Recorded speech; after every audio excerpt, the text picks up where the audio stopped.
Hello viewers, இந்த வீடியோவில் நம்ம நீட் எக்ஸாம் பற்றி பார்க்கலாம். நீட் எக்ஸாம் அப்படின்றத பற்றி நம்ம எல்லாருமே கேள்விப்பட்டிருப்போம். இந்த நீட் எக்ஸாம் எழுதினா தான் நம்ம டாக்டர் ஆக முடியும் அப்படின்றது நம்ம எல்லாருக்குமே தெரியும். இதில் இந்த நீட் எக்ஸாம் அப்படின்றது என்னது, இதில் என்னென்ன சப்ஜெக்ட்ஸ் கேட்பாங்க, இது எப்படியெல்லாம் கேட்பாங்க, இதுக்கு எப்படியெல்லாம் படிக்கலாம், என்னென்ன ஸ்ட்ராட்டஜிஸ் யூஸ் பண்ணலாம் அப்படிங்கிறத பற்றிலாம் இந்த வீடியோவில் பார்க்கலாம். சரியா? ஸோ இப்போ ஃபஸ்ட்டு நீட் எக்ஸாம் அப்படின்னா என்ன அப்படின்றத நம்ம தெரிஞ்சுக்குவோம். ஸோ நீட் எக்ஸாம் அப்படின்னா என்ன அப்படின்னு பார்த்தீங்கன்னா, national eligibility come entrance test.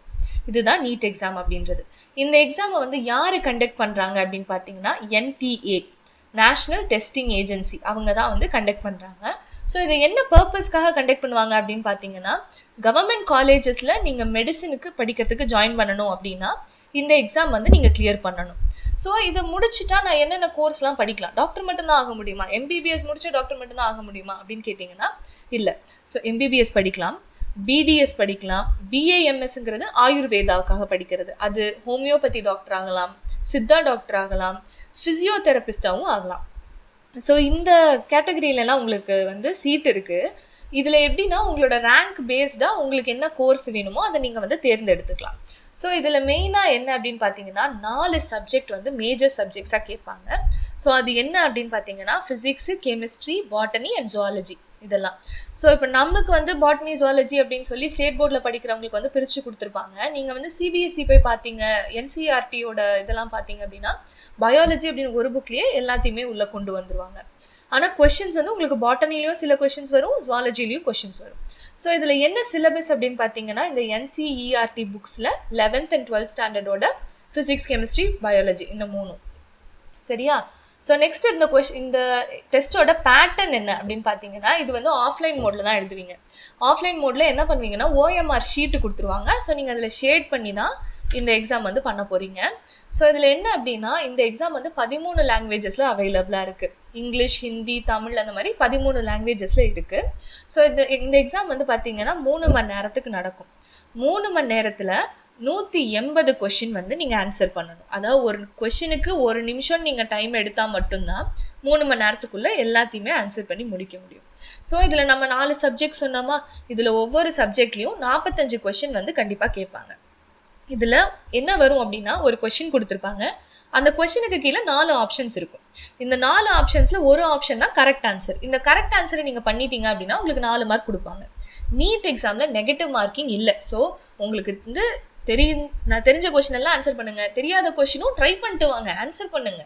அதனால மார்க் உங்களுக்கு டிடெக்ட் பண்ண போறது கிடையாது, ஏன்னா இதுல நெகட்டிவ் மார்க்கிங் கிடையாது. ஆனா JEE மெயின் இருக்கு இல்லையா, அந்த எக்ஸாமுக்கு நெகட்டிவ் மார்க்கிங் இருக்கு, நீட் எக்ஸாமுக்கு நெகட்டிவ் மார்க்கிங் கிடையாது.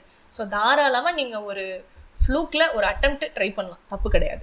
ஸோ நெக்ஸ்ட் என்ன அப்படின்னு பாத்தீங்கன்னா, எப்படி கொஸ்டின்ஸ் கேட்பாங்க அப்படின்னா, பயாலஜில அதாவது பாட்டனி, ஜுவாலஜி ரெண்டும் சேர்த்து 90 கொஸ்டின்ஸ் வரும். ஸோ அந்த 90 கொஸ்டினுக்கு ஒரு கொஸ்டினுக்கு 4 மார்க்னா 360 மார்க் வருமா. அதே மாதிரி பிசிக்ஸ்ல 45 கொஸ்டின்ஸ் கேட்பாங்க, அதுக்கு 180 மார்க் வரும். கெமிஸ்ட்ரியில 45 கொஸ்டின் கேட்பாங்க, அதுக்கு 180 மார்க் வரும். மொத்தமா நம்ம 720 மார்க்குக்கு எக்ஸாம் எழுதுவோம். ஸோ இப்போ இந்த எக்ஸாம் எழுதுறதுக்கான எலிஜிபிலிட்டி என்ன அப்படின்னு பாத்தீங்கன்னா, 12th பாஸ் ஆயிருக்கணும். அதுல உங்களோட மார்க் எப்படி இருந்தா கன்சிடர் பண்ணுவாங்க அப்படின்னா, நீங்க ஜெனரல் கேட்டகரியில இருக்கீங்க அப்படின்னா உங்களுக்கு 50% மார்க்கை கன்சிடர் பண்ணுவாங்க. மற்ற கேட்டகரிக்கும் அவங்களுக்கான மார்க் இது கன்சிடர் பண்ணி இது பண்ணுவாங்க. ஸோ நெக்ஸ்ட் என்ன அப்படின்னா, எல்லாத்துக்குமே 50-55% மேல கம்பல்சரி அக்செப்ட் பண்ணிக்குவாங்க. ஸோ நீங்க ஃபுல்லா 90% எடுத்தாதான் நான் டாக்டர் ஆக முடியும் அப்படின்னு கிடையாது. பட் ஆனா நீட் எக்ஸாம் நீங்க கிளியர் பண்ணியிருக்கணும். ஸோ நெக்ஸ்ட் என்ன அப்படின்னு பாத்தீங்கன்னா, ஏஜ் உங்களுக்கு 17 இயர்ஸ் ஆகுது மினிமம் ஆயிருக்கணும். அப்பதான் நீங்க நீட் எழுதுறதுக்கு எலிஜிபிள். அப்பர் ஏஜ் லிமிட்ன்றது கிடையாது. நீங்க எந்த வயசுல வேணா நீட் எக்ஸாம் எழுதலாம், எத்தனை முறை வேணாலும் எழுதலாம், ஏன்னா இதுல லிமிட்டே கிடையாது. நீங்க எத்தனை அட்டெம்ப்ட் வேணாலும் நீங்க போகலாம். சிலர் டிராப் பண்ணி படிக்கிறவங்களும் இருப்பாங்க. அந்த மாதிரி ஒரு வருஷம் டிராப் பண்ணி படிச்சு, அடுத்த வருஷம் டிராப் பண்ணி படிச்சு, அந்த மாதிரி படிக்கிறவங்களுமே இருக்காங்க. ஸோ அவங்க எல்லாருக்கும் இது பண்ற மாதிரி எத்தனை அட்டெம்ப்ட்ஸ் வேணா எழுதலாம். இந்த இதுல என்ன அப்படின்னா, நீட் எக்ஸாம் 20 to 25 லட்சம் பேர் ஒரு வருஷத்துல எழுதுவாங்க. Last time 2025 exam 24 lakh something எழுதிருக்காங்க. இத்தனை ஸ்டூடெண்ட்ஸ் எழுதுறாங்க. எத்தனை கவர்மெண்ட் காலேஜ்ல மெடிக்கல் சீட் இருக்கு தெரியுமா? 50,000 to 60,000 வரைக்கும் தான். சோ இந்த லட்சக்கணக்கான பேர்ல இந்த 50 to 60,000 ரேங்க்குள்ள நீங்க வந்தா மட்டும்தான் உங்களுக்கு சீட்டு கிடைக்கும். சோ இதுல என்ன அப்படின்னா, கவுன்சிலிங் எப்படி இருக்கும் அப்படின்னு பாத்தீங்கன்னா, ஆன்லைன் மோட்ல இருக்கும். உங்களுக்கு ரிசல்ட் வந்ததுக்கு அப்புறமா நீங்க உங்களோட ப்ரிஃபரன்சஸை அப்லோட் பண்ண சொல்லுவாங்க. சோ அதுல நீங்க என்ன பண்ணுவீங்க அப்படின்னா, உங்களுக்கு எந்த ஊர்ல இருக்க காலேஜ் வேணும், எந்த காலேஜ் வேணும் அப்படின்னு, உங்களுக்கு என்ன கோர்ஸ் வேணும் அப்படின்றதெல்லாம் நீங்க வந்து போடுவீங்க. அதை பேஸ் பண்ணி உங்களோட ப்ரிஃபரன்சஸ் பேஸ் பண்ணி உங்களோட நீங்க எடுத்திருக்க ரேங்க்கும் பேஸ் பண்ணி உங்களுக்கு வந்து சீட் வந்து அலோகேட் பண்ணிடுவாங்க. இவ்வளோ டஃப்பா இவ்வளோ காம்படிட்டிவா இருக்கக்கூடிய இந்த எக்ஸாமுக்கு எப்படியெல்லாம் படிக்கலாம், இதுக்கான லேர்னிங் ஸ்ட்ராட்டஜிஸ் என்னெல்லாம் இருக்கும் அப்படின்னு பார்த்தீங்கன்னா, ஃபர்ஸ்ட் லெக்சர்ஸ் வந்து பாருங்க. அதுக்கப்புறம் இந்த லெக்சர்ஸை வச்சு நோட்ஸ் எடுங்க. சரியா? நீங்களாவே ஒவ்வொரு பாயிண்ட்டும் எழுதி நோட்ஸ் ரெடி பண்ணுங்க. அந்த நோட்ஸ் என்ன பண்ண போறோம் அப்படின்னா ரிவைஸ் பண்ண போறோம். ரிவைஸ் பண்றதுக்கு நம்ம 147 அப்படின்னு சொல்லிட்டு ஒரு மெத்தட் யூஸ் பண்ணுவோம். இந்த 147 மெத்தட் அப்படின்னு என்னன்னு பாத்தீங்கன்னா, 147 அப்படின்றதுல 1 வந்து நீங்க நோட்ஸ் எடுத்தீங்க இல்லையா, அதுக்கு அடுத்த நாள் வெரி ஃபர்ஸ்ட் டே அந்த அன்னைக்கு நீங்க ஒரு முறை ரிவைஸ் பண்ணுங்க. ரிவைஸ் பண்ணதை வச்சுட்டு நீங்க வந்து ஷார்ட் நோட்ஸ் எழுதணும். இந்த ஷார்ட் நோட்ஸ் அப்படின்னா என்னன்னா, நீங்க ஒரு பேஜ் 1.5 பேஜ் 2 பேஜுக்குள்ள ஒரு மொத்த லெசனோட கண்டென்ட்டை கொண்டு வரதான் ஷார்ட் நோட்ஸ். உங்களுக்கு புரியுற மாதிரி குட்டி குட்டியா நீங்க வந்து எல்லாமே எழுதி வச்சுக்கலாம். ஸோ இந்த ஷார்ட் நோட்ஸ் வந்து எதுக்கு ஹெல்ப் பண்ணும் அப்படின்னு பாத்தீங்கன்னா, 3 to 5 minutesல அந்த மொத்த லெசனும் நீங்க ரிவைஸ் பண்றதுக்கு ஹெல்ப் பண்ணும். ஸோ இது நீங்க ஃபர்தரா மத்த சப்ஜெக்ட்ஸ் அப்படியே படிக்க இன்னும் ப்ரிப்பரேஷன் வந்து போக போக இந்த ஷார்ட் நோட்ஸ் இருக்கும் போது உங்களுக்கு ரிவிஷனுக்கு ரொம்ப ஈஸியா இருக்கும். கடைசியா எக்ஸாம் அப்பவும் ஈஸியா படிச்சுக்கலாம். ஸோ அதனால ஷார்ட் நோட்ஸ் வந்து கம்பல்சரியா ரெடி பண்ணி வச்சுக்கோங்க. நெக்ஸ்ட் வந்து ரிவிஷன் பண்ண போறோம். ஸோ இந்த ரிவிஷன்ல வந்து நம்ம சொன்னோம், இந்த 147 சொன்னோமா, ஃபர்ஸ்ட் டே என்ன பண்ணிட்டோம், ரிவைஸ் பண்ணிட்டோம், ஷார்ட் நோட்ஸும் ரெடி பண்ணிட்டோம். இதுக்கப்புறம் ஒரு 4 days கழிச்சு 4th டே அன்னைக்கு என்ன பண்ண போறோம் அப்படின்னா, மறுபடியும் நம்ம கிரியேட் பண்ணி வச்சிருக்க ஷார்ட் நோட்ஸை வச்சு ரிவைஸ் பண்ண போறோம். அதுக்கப்புறம் 7th டே அதுல இருந்து 7 நாள் கழிச்சு மறுபடியும் நீங்க ரிவைஸ் பண்ணணும். உங்க ஷார்ட் நோட்ஸை வச்சு ரிவைஸ் பண்ண போறீங்க. பண்ணதுக்கு அப்புறமா உங்களுக்கு 147 மெத்தட்ல வந்து நீங்க ரிவைஸ் பண்ணிட்டீங்கன்னு வச்சுக்கோங்களேன், நீங்க எடுத்து வச்சிருக்க கண்டென்ட் வந்து உங்களுக்கு ஆல்மோஸ்ட் எல்லாமே மைண்ட்ல இருக்கும், நல்லாவே மைண்ட்ல இருக்கும். ஸோ நீங்க என்ன பண்ணலாம் அப்படின்னா, அதுக்கப்புறமா மந்த்லி ஒன்ஸ் உங்களுக்கு எப்பெல்லாம் டைம் இருக்கோ, நீங்க எப்ப ரிவிஷனுக்கு அப்படின்னு சொல்லி டைம் ஸ்கெட்யூல் பண்றீங்களோ அந்த டைம் இந்த ஷார்ட் நோட்ஸை வச்சு ரிவைஸ் பண்ணிக்கோங்க. சரியா? இந்த ரிவிஷன் முடிச்சதுக்கு அப்புறம் என்ன பண்ணணும் அப்படின்னு பாத்தீங்கன்னா, NCERT புக்ஸ் இருக்கு இல்லையா, அந்த புக்ஸை ஃபர்ஸ்ட்ல இருந்து லாஸ்ட் வரைக்கும் படிச்சிருங்க. படிச்சுட்டு அதுல வந்து நிறைய கொஸ்டின்ஸ் இருக்கும், புக் பேக் கொஸ்டின்ஸ் இருக்கும், எக்ஸாம்பிள் கொஸ்டின்ஸ் இருக்கும், எக்ஸாம்பிளார் கொஸ்டின்ஸ்னு ஒரு தனி இதே கொடுத்துருப்பாங்க. ஸோ அந்த மாதிரியான கொஸ்டின்ஸ் எல்லாமே ப்ராக்டிஸ் பண்ணி பாருங்க. நீங்க எவ்வளோக்கு எவ்வளோ எல்லாத்தையும் திருப்பி டெஸ்ட் எல்லாம் பண்ணி ஆன்சர் பண்ணி பாக்குறீங்களோ அவ்வளோக்கு அவ்வளோ அது உங்களோட எக்ஸாமுக்கு உங்களுக்கு ஹெல்ப் பண்ணும். ஏன்னா நம்ம முன்னாடியே சொன்ன மாதிரி உங்களுக்கு 3 மணி நேரம் டைம் அப்படின்னா 180 நிமிஷம் தான். அந்த 180 நிமிஷத்துல நீங்க 180 கொஸ்டின் வந்து ஆன்சர் பண்ணணும். இதுல பிசிக்ஸ்லாம் தயவு செய்து அந்த சம்மெல்லாம் திருப்பி போட்டு பாருங்க. ஏன்னா நீங்க ரெண்டாவது அப்படியே போடக்கூடாது, கான்செப்டை புரிஞ்சுட்டு போட்டு பாருங்க. ஏன்னா அங்க கான்செப்ட் பேஸ்டா தான் கொஸ்டின்ஸ் வந்து கேட்பாங்க எக்ஸாம்ல. சோ உங்களுக்கு நீங்க போட்டு பிராக்டிஸ் பண்ணா மட்டும்தான் நீங்க அங்க எக்ஸாம்ல போய் ஒரு நிமிஷத்துல ஒரு கொஸ்டின் ஆன்சர் பண்றது உங்களால பண்ண முடியும். ஸோ நெக்ஸ்ட் NCERTல இருக்க கொஸ்டின்ஸும் முடிச்சிட்டீங்க அப்படின்னா PYQs வாங்க. இதுதான் ரொம்ப முக்கியமானது. ஸோ ப்ரீவியஸ் இயர் கொஸ்டின்ஸ் எல்லாத்தையுமே எடுத்து அதை வந்து சால்வ் பண்ணி பார்த்தீங்கன்னா உங்களுக்காகவே ஒரு ஐடியா கிடைக்கும். இந்த எக்ஸாம்ல ஒவ்வொரு கொஸ்டினும் ஒவ்வொரு வருஷம் எப்படி கேட்டிருக்காங்க, எப்படி அதே கொஸ்டின் இன்னொரு வருஷம் வரும்போது அதை எப்படி இம்ப்ரூவைஸ் பண்ணி கேட்டிருக்காங்க அப்படிங்கிறது எல்லாமே உங்களுக்கு புரியும். ஓகே, இப்போ நான் நீங்க சொன்ன ஸ்ட்ராட்டஜிஸ்லாம் வச்சு படிச்சுட்டேன். இப்ப இதுக்கு ஏதாவது ஸ்பெஷல் டிப்ஸ் ஏதாவது இருக்கா அப்படின்னு சொல்லி கேட்டீங்கன்னா கொஞ்சம் டிப்ஸ் இருக்கு, நான் சொல்றேன். NCERT புக்ஸ் இருக்கு இல்லையா, இது வந்து உங்க பெஸ்ட் ஃப்ரெண்ட் மாதிரி. இந்த புக்ஸை நல்லா தரவா படிச்சு உங்க ஃபிங்கர் டிப்ஸ்ல வச்சுக்கோங்க. ஏன்னா இதுக்குள்ள இருந்துதான் கொஸ்டின் கேட்க முடியும். எல்லாத்தையுமே புரிஞ்சு படிங்க. ஃபார்முலாஸ்லாம் இருந்தா அந்த ஃபார்முலா எப்படி வந்தது அப்படின்னு சொல்லி புரிஞ்சுக்கிட்டு அதை எப்படி டிரைவ் பண்ணாங்கன்றதை தெரிஞ்சுட்டு படிங்க. ஏன்னா அப்பதான் நீங்க எக்ஸாம்ல வந்து கான்செப்ட் பேஸ்டா கொஸ்டின்ஸ் கேட்கும் போது நீங்க ஈஸியா ஆன்சர் பண்ண முடியும். நெக்ஸ்ட் என்ன அப்படின்னு பாத்தீங்கன்னா, நிறைய டெக்னிக்ஸ் இருக்கு ரிவிஷன்லாம் பண்றதுக்கு. ஸோ ஃபர்ஸ்ட் என்ன அப்படின்னு பாத்தீங்கன்னா, நெமோனிக்ஸ் அப்படின்னு சொல்லி ஒன்று இருக்கு. ஸோ இது எதுக்கு அப்படின்னு பாத்தீங்கன்னா, பயாலஜிலாம் நீங்க படிக்கும் போது நிறைய டெர்மினாலஜிஸ்லாம் நீங்க படிக்கணும், அதை வந்து நீங்க மெமரியில வச்சுக்கணும் இல்லையா. ஸோ அதுக்கு நெமோனிக்ஸ் அப்படின்னு சொல்லி ஒரு டெக்னிக் இருக்கு. இந்த நெமோனிக்ஸ் அப்படின்றது என்னன்னா, எல்லா வார்த்தைகளோட ஃபர்ஸ்ட் லெட்டர் மட்டும் வச்சு ஒரு சின்ன கோட் மாதிரி ரெடி பண்றது, அப்படி இல்லைன்னா கதை மாதிரி படிக்கிறது, இது எல்லாமே நெமோனிக்ஸ்ல வரும். உங்களுக்கு ஒரு எக்ஸாம்பிளுக்கு நான் ஒன்று காட்டுறேன். ஸோ நம்ம எல்லாருமே என்ன படிச்சிருப்போம் அப்படின்னா, டாக்ஸானமிக் ரேங்கிங் அப்படின்னு சொல்லி படிச்சிருப்பீங்க 11th ஸ்டாண்டர்ட்ல. இதுல ஜுவாலஜில வருது. ஸோ அந்த டாக்ஸானமிக் ரேங்கிங் அப்படின்றது என்ன அப்படின்னு பாத்தீங்கன்னா, வகைப்பாட்டு படிநிலைகள் அப்படின்னு சொல்லி தமிழ்ல சொல்லுவோம். இதுல வந்து இத்தனை ஸ்டேஜஸ் இருக்கு. என்னென்ன இருக்கு அப்படின்னு பாத்தீங்கன்னா, kingdom, phylum, class, order, family, genus, species இதெல்லாம் இருக்கு. இதை எப்படி நம்ம ஈஸியா ஞாபகம் வச்சுக்கிறது அப்படின்னு பாத்தீங்கன்னா, ஒரு கிங் இருக்காரு, அந்த கிங் வந்து ஃபைட்டுக்கு போறாரு. ஓகேவா, ஃபைலம் அப்படின்றதுனால நான் ஃபைட்டுன்னு எடுத்திருக்கேன். ஸோ ஒரு கிங் வந்து ஃபைட்டுக்கு போறாரு. அவர் ஃபைட்டுக்கு போகும்போது அவரோட படையாட்கள் எல்லாரையும் டிஃப்ரெண்ட் கிளாஸா பிரிச்சு ஒரு ஆர்டர் வந்து கொடுக்குறாரு. நீங்க எல்லாம் இப்படி தனித்தனி கிளாஸா தான் இருக்கணும் அப்படின்னு சொல்லி ஒரு ஆர்டர் வந்து பாஸ் பண்றாரு. ஸோ இதை அவங்களோட ஃபேமிலி எப்படி தூரத்துல இப்படி கோட்டை மேல இருந்து பாக்குறாங்க.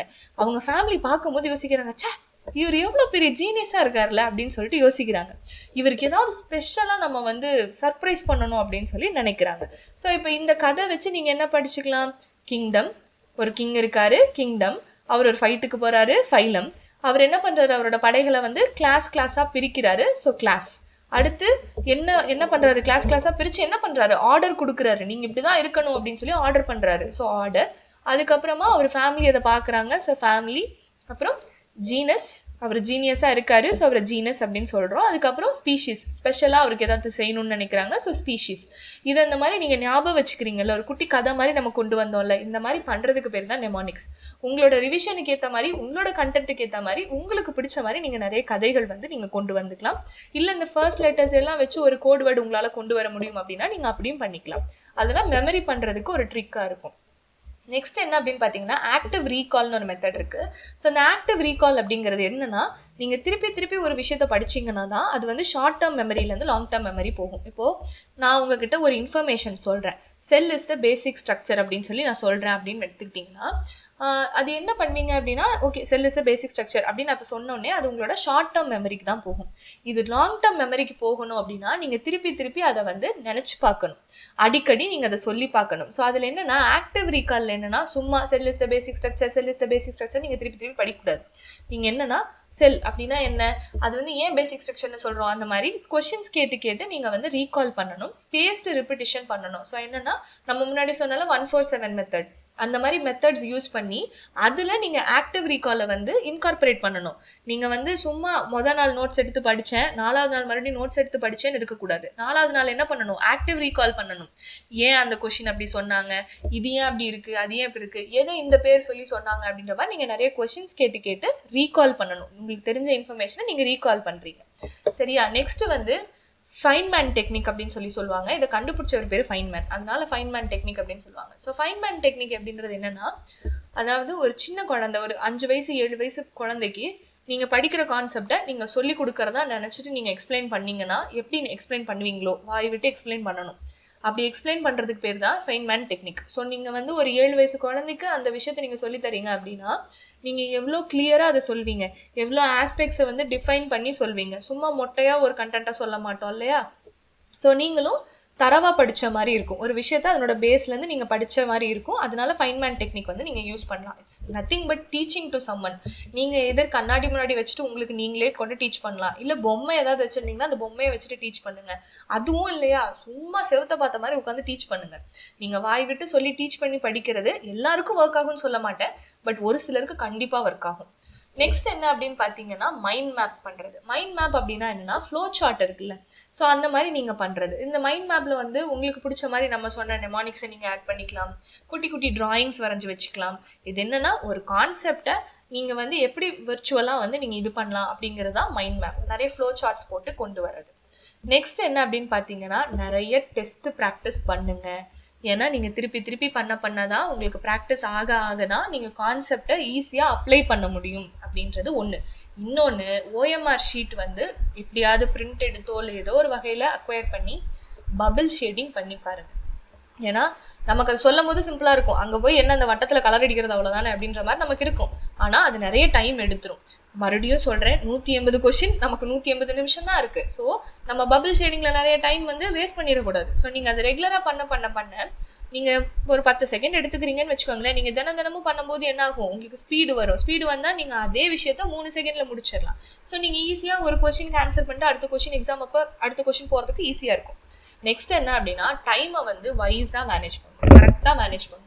நீங்க டைம்ல வந்து சொதப்பிடவே கூடாது. டைம் மேனேஜ்மெண்ட்ன்றது ரொம்ப முக்கியம். ஏன்னா நீங்க நீட் எக்ஸாமுக்கு மட்டும் ப்ரிப்பேர் பண்ணக்கூடாது, உங்க ஸ்கூல் எக்ஸாமும் பார்க்கணும். ஒருவேளை நீட் எக்ஸாம் கிளிக் ஆகலைன்ற பட்சத்துல நம்ம வேற கோர்ஸும் அப்ளை பண்ணணும்ல. அதனால உங்களோட கிளாஸ் ஒர்க்கும் கரெக்டா முடிக்கணும், அதே சமயம் உங்களோட நீட் ஒர்க்கும் நீங்க கரெக்டா ரிவைஸ் பண்ணணும். ஸோ எல்லாத்தையும் ப்ராப்பரா ஸ்கெடியூல் பண்ணி ஒரு டைம் டேபிள் போட்டு வச்சு நீங்க ஒர்க் பண்ணீங்கன்னா மட்டும்தான் அதை பண்ண முடியும். நெக்ஸ்ட் என்னன்னா, கன்சிஸ்டன்சி இருக்கணும். நான் வந்து நல்லா மோட்டிவேட்டடா ஒரு 4 நாள் படிச்சேன் அப்படின்றது இருக்கக்கூடாது. தினமும் டிசிப்ளின்டா நீங்க கத்துக்கிட்டா மட்டும்தான், தினமும் நீங்க படிக்கிறதுக்குன்னு சொல்லி டெடிகேட் பண்ணா மட்டும்தான் நீங்க வந்து சக்சஸ்ஃபுல்லா படிச்சு நல்ல ஸ்கோர் எடுக்க முடியும். ஸோ அதனால கன்சிஸ்டன்டா இருங்க. நீங்க வந்து டெய்லியும் படிக்கிறது அப்படின்னா டெய்லியும் படிக்கிறது அப்படின்னு சொல்லி ட்ரை பண்ணுங்க. ஒரு நாள் 2 நாள் உடம்பு சரியில்லை இல்ல ஏதாவது தவிர்க்க முடியாத காரணங்கள் அப்படின்னாலும் திருப்பி அந்த விஷயத்துக்குள்ள பவுன்ஸ் பேக் ஆகி வாங்க. சில பேர் என்னன்னா ஒரு சின்ன பிரேக் வந்துச்சுன்னா அதுக்கு மேல நிறைய அதை வந்து கண்டினியூ பண்ண மாட்டாங்க. நீங்க கண்டினியூ பண்ணணும். கண்டினியூ பண்ணாதான் நீங்க வந்து சக்சஸ்ஃபுல்லா இருக்க முடியும். நெக்ஸ்ட் என்ன அப்படின்னு பாத்தீங்கன்னா, இன்னைக்கு உங்க கையில நிறைய டெக்னாலஜிஸ் இருக்கு. நீங்க வந்து நிறைய வெப்சைட்ஸ் இருக்கு இது ரிலேட்டடா படிக்கிறதுக்கு, நிறைய டூல்ஸ் இருக்கு, நிறைய யூடியூப் சேனல்ஸ் இருக்கு இன்னைக்கு. ஸோ நீங்க எல்லாத்தையுமே ப்ராப்பரா யூட்டிலைஸ் பண்ணணும். அதே சமயம் ஓவர் டம்பிங் பண்ணிடக்கூடாது. உங்களுக்கு அதாவது இது எனக்கு கரெக்டா இருக்கு, இது எனக்கு சூட்டபிளா இருக்கு அப்படின்னு சொல்லி நீங்க என்னென்ன டெக்னாலஜி எல்லாம் யூஸ் பண்ணிக்கணும்னு நினைக்கிறீங்களோ அதையெல்லாம் தாராளமா யூஸ் பண்ணிக்கோங்க. நெக்ஸ்ட் என்ன அப்படின்னு பாத்தீங்கன்னா, ஹெல்ப் கேட்கறது. உங்களுக்கு ஒரு விஷயம் புரியல அப்படின்னா தயவு செய்து போய் அந்த விஷயத்த கேட்டு டவுட்டை கிளியர் பண்ணிக்கோங்க. டவுட்டோடய படிக்காதீங்க. டவுட் கேட்கறது தப்பே கிடையாது. ஏன்னா எல்லாருக்கும் எல்லாம் தெரிஞ்சிடாது. ஸோ நீங்க ஒருத்தர்கிட்ட போயிட்டு எனக்கு இது புரியல, எனக்கு இது சொல்லி கொடுங்க அப்படின்னு சொல்லிட்டு கேட்கறது தப்பு கிடையாது. ஹெல்ப் கேளுங்க. அப்பதான் நீங்க உங்களை வந்து டெவலப் பண்ணிக்க முடியும். நெக்ஸ்ட் என்ன அப்படின்னு பாத்தீங்கன்னா, மத்தவங்களோட கம்பேர் பண்ணாதீங்க. உங்களுக்கு நீங்களே தான் காம்படிஷன். ஒரு மார்க் டெஸ்ட்ல நீங்க எடுத்த ஸ்கோரை விட அடுத்த முறை நீங்க மார்க் டெஸ்ட் எழுதும் போது நீங்க அதிகமா ஸ்கோர் பண்ணிருக்கணும். அப்பதான் அது வந்து நீங்க உங்களோட எஜுகேஷன் வந்து கரெக்டா போயிருக்கு அப்படின்னு சொல்லிட்டு அர்த்தம். உங்களோட ஓன் காம்படிஷனா நீங்க இருக்கணும். உங்களோட பழைய செல்ஃபும் இப்ப இருக்கிற செல்ஃபும் இந்த 2 பேருக்கும் இருக்கக்கூடிய போட்டி தான் இந்த தேர்வு. நீங்க வந்து மத்தவங்களோட கம்பேர் பண்ணாதீங்க தயவு செய்து. ஏன்னா அவங்களோட நாலேஜ் லெவல் வேற, அவங்களோட அண்டர்ஸ்டாண்டிங் லெவல் வேற, அந்த மாதிரி எல்லாமே டிஃப்ரெண்டா இருக்கும். அவங்க படிக்கிற சூழல் முதற்கொண்டு எல்லாமே வேறையா இருக்கும். ஸோ மத்தவங்களோட கம்பேர் பண்ணாதீங்க. நீங்க போன டெஸ்ட்ல எவ்வளவு மார்க் எடுத்தீங்க, இந்த டெஸ்ட்ல எவ்வளவு மார்க் எடுத்திருக்கீங்க அப்படின்றத வச்சு இது பண்ணுங்க. இன்னொன்னு என்னன்னா, மிஸ்டேக் நோட் புக்னு சொல்லி ஒண்ணு மெயின்டைன் பண்ணுங்க. நீங்க மார்க் டெஸ்ட் எழுத எங்கெல்லாம் நான் தப்பு பண்ணேன், எப்படியான தப்பு பண்ணியிருக்கேன், அது ரொம்ப சாதாரண சில்லி மிஸ்டேக்கா, நான் வந்து கவனம் இல்லாம பண்ணிட்டேனா இல்ல ஓவர் திங்கிங் பண்ணிட்டேனா அப்படின்னு சொல்லி நீங்க பாருங்க. ஓவர் திங்கிங் வந்து நீங்க நினைக்கிற மாதிரி நிறைய டைம் இருந்தா தான் பண்ணுவோன்னு கிடையாது. அந்த எக்ஸாம்ல அந்த கொஸ்டினை பார்க்கும்போது சில நேரம் நமக்கு தெரிஞ்ச கொஸ்டினா இருக்கும், ஆனா இதுவா அதுவா இல்லையா அப்படி படிச்ச மாதிரி இருக்கே அப்படின்ற மாதிரி நீங்க கண்டினியூஸா நிறைய ஓவர் திங்கிங் பண்ணி ஆன்சர் தப்பா எழுதிடுவீங்க. ஸோ அந்த மாதிரி மொமெண்ட்ஸ் எல்லாமே இருக்கும். அதை நானுமே எக்ஸ்பீரியன்ஸ் பண்ணியிருக்கேன். ஸோ அதனால ஓவர் திங்கிங் வந்து தயவு செய்து பண்ணாதீங்க. அதை வந்து கரெக்டா அந்த மிஸ்டேக் நோட் புக்ல இது பண்ண இந்த தப்பு பண்ணியிருக்கேன் அப்படின்ற மாதிரி அனலைஸ் பண்ணி நீங்க ஒரு மார்க் டெஸ்ட்டுக்கும் அடுத்த மார்க் டெஸ்ட்டுக்கும் இம்ப்ரூவ் பண்றதுக்கு இந்த மிஸ்டேக் நோட் புக்ஸை வந்து யூஸ் பண்ணுங்க. சரியா? மார்க் டெஸ்ட் வந்து சும்மா ஒரு டெஸ்ட் எழுதினே மார்க் வாங்கினேன் அப்படி இருக்காதீங்க. நீங்க எங்கெல்லாம் தப்பு பண்ணீங்கன்றதை அனலைஸ் பண்ணி உங்களை நீங்களே பெட்டர் பண்றதுதான் இதுல வந்து ரொம்ப முக்கியமான விஷயம். நெக்ஸ்ட் என்ன அப்படின்னு பாத்தீங்கன்னா, நான் முன்னாடியே சொன்னேன்ல நிறைய டெக்னாலஜிஸ் இருக்கு. இன்னைக்கு நம்ம வெளில பார்த்தோம்னா நிறைய வெப்சைட்ஸ் இருக்கு, யூடியூப் சேனல்ஸ் இருக்கு, நிறைய இருக்கு, இன்ஃபர்மேஷன் நிறைய இருக்கு. அதுக்காக எல்லாத்தையும் எடுத்து நீங்க உங்க மேல போட்டு டம்ப் பண்ணிக்க கூடாது. இன்ஃபர்மேஷன் ஓவர்லோட் என்ன ஆகும் அப்படின்னா உங்களை ரொம்ப வந்து கன்ஃபியூஸ் பண்ணி விட்டுரும். ஸோ செலக்டிவா ஒரு 2 புக்ஸ் ரெஃபர் பண்றதுக்கு 2 புக் போதும். அதுக்கு மேல எல்லாம் பண்ணாதீங்க. 1 or 2 புக்ஸ் அதுவே போதும். அதுக்கப்புறம் நீங்க வந்து வேற ஏதாவது சேனல்ஸ் பாக்குறீங்க, லெக்சர்ஸ் பாக்குறீங்க, வேற மென்டார்ஸ் கிட்ட இருந்து நீங்க கத்துக்கிறீங்க அப்படின்னா ஒரு சப்ஜெக்ட்டுக்கு 1 or 2 மென்டார்ஸ் போதும். நீங்க நிறைய பேர் போக போக நிறைய விதமான இன்ஃபர்மேஷன் அவங்க கொடுக்க உங்களுக்கு தான் அது கன்ஃபியூஷன் ஆகும். So 1 or 2 is enough. Next என்ன அப்படின்னு பாத்தீங்கன்னா, ரொம்ப முக்கியமான விஷயம், படிக்கிறேன் அப்படின்னு சொல்லிட்டு ரெஸ்ட் எடுக்காம இருக்கிறதோ, ஒழுங்கா சாப்பிடாம இருக்கிறதோ, ஒழுங்கா தண்ணி குடிக்காம இருக்கிறதோ எல்லாம் பண்ணாதீங்க. எல்லாத்தையும் விட உங்க ஹெல்த் தான் ரொம்ப இம்பார்ட்டன்ட். அதுல ஃபர்ஸ்ட் ஃபோக்கஸ் பண்ணுங்க. நீங்க ஹெல்த்தியா இருந்தாதான் இந்த ப்ரிப்பரேஷன் இது எல்லாமே நீங்க வந்து கன்சிஸ்டன்டா பண்ண முடியும். ஒரு 2 நாள் உடம்பு சரியில்லைன்னு படுத்துட்டோம்னா எல்லாமே போயிடும். ஸோ அதனால ஒழுங்கா ரெஸ்ட் எடுங்க, கரெக்டா தூங்குங்க. தூங்காம உட்காந்து நான் படிக்கிறேன், சாப்பிடாம நான் படிக்கிறேன் அப்படிலாம் பண்ணாதீங்க. ஏன்னா அது ரொம்ப முக்கியம். இது ரெண்டுமே ரொம்ப முக்கியம், தூக்கமும் சாப்பாடும். ஏன்னா அதுதான் ஹெல்த் வந்து இம்ப்ரூவ் பண்ணும். அது ஒழுங்கா தண்ணி குடிங்க, நல்லதை சாப்பிடுங்க, நல்லா சாப்பிடுங்க, எதை பத்தியும் கவலைப்படாதீங்க. இது வெறும் ஒரு டெஸ்ட் தான். ஸோ ரொம்பலாம் பயப்படாதீங்க. இந்த டெஸ்ட்டை கிளியர் பண்றதுக்கு தேவையான ஸ்ட்ராட்டஜிஸ், டிப்ஸ், சப்ஜெக்ட் பேஸ்டான இன்ஃபர்மேஷன் முதற்கொண்டு எல்லாமே நம்ம சேனல்ல வரும். ஸோ அதனால நம்ம சேனலை சப்ஸ்கிரைப் பண்ணிக்கோங்க. Okay, by.